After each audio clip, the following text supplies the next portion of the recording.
And yet, when it's over, when you come off of it, then they have to deal with reality. Well, answer me this. Is that what preachers want, a high, when they take a little sip of alcohol?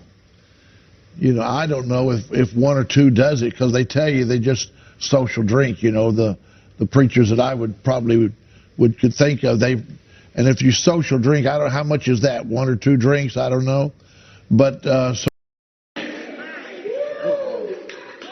Sound quiet. Over yourself. Over yourself.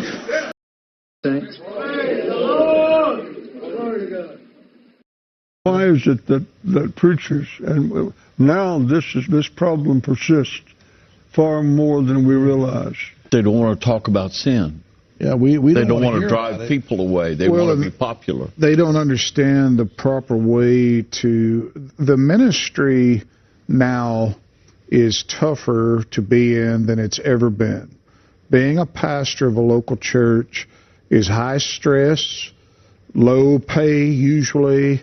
You do a lot for people and they stab you in the back, or they talk bad about you, or they run off to the next church because you didn't go, you didn't go visit their uncle in the hospital who was 2 hours away that you didn't know was even there.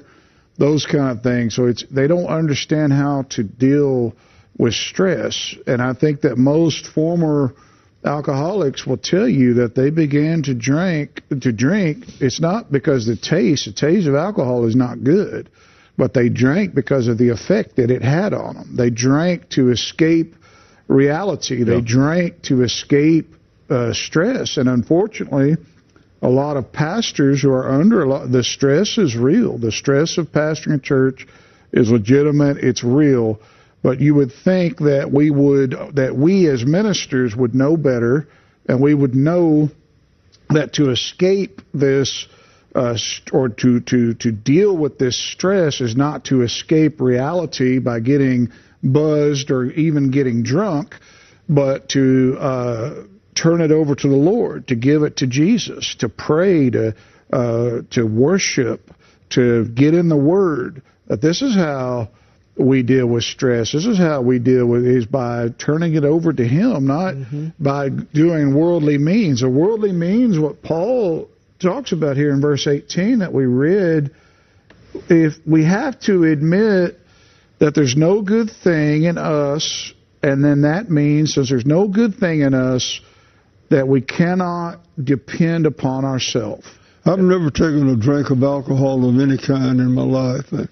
And I thank God my parents never had any alcohol in our home, and never took a drink when I was in the world. And they may have before I was born, but anyway, how many drinks does it take for one could be judged an alcoholic? Or is it a problem drinker, or what you want to call it? And that's always the question. Because the law will say that buzzed driving is drunk driving. Well, I'm 6'2", 250 pounds roughly, and I don't know how many beers it takes me, but apparently it would take me more to get buzzed than it would somebody smaller. Well, let me tell you an answer to that. I read it in a U.S. News and World Report years ago.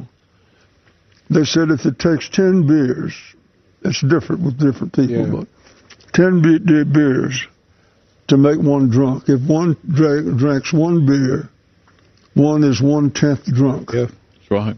Absolutely. And everybody, he says, oh, no, I'm okay. I can drive. I'm okay. I go to baseball games, and I watch people down beer after beer, and then I see them out in the parking lot getting behind the wheel and driving home. And it's a scary thing, because I've sat there and watched them drinking beer after beer at the baseball game, and then they get in the parking lot to drive home. I mean, that's just such a... 1/10 drunk is still drunk. As a minister of the gospel, why would you want to be impaired? If God is going to use you in an opportunity to minister to someone and you're impaired mentally or physically, Why would you want to put yourself in that situation? Now, I read that this thing has become a pandemic. It's bad. It is. How bad is it really among preachers? There was a pastor that I met years ago, in South Carolina, who had a vibrant, growing evangelical church. He was not a Pentecostal, but he was an evangelical, non-denominational preacher. Literally, on the weekend attendance of his church, he would have 10,000 people there. Really? Weekend attendance, 10,000 people there. That's not exaggeration. I mean, and had to eventually step down from his church because of his alcoholism, went to rehab, still couldn't kick it, wound up losing his wife and his family over this drinking. And he started off just like a lot of people, social drinking among friends, having a glass of wine at dinner or whatever, having a glass of just, here or there. That's where it all began. So we've got to, some people think that we are legalistic when we tell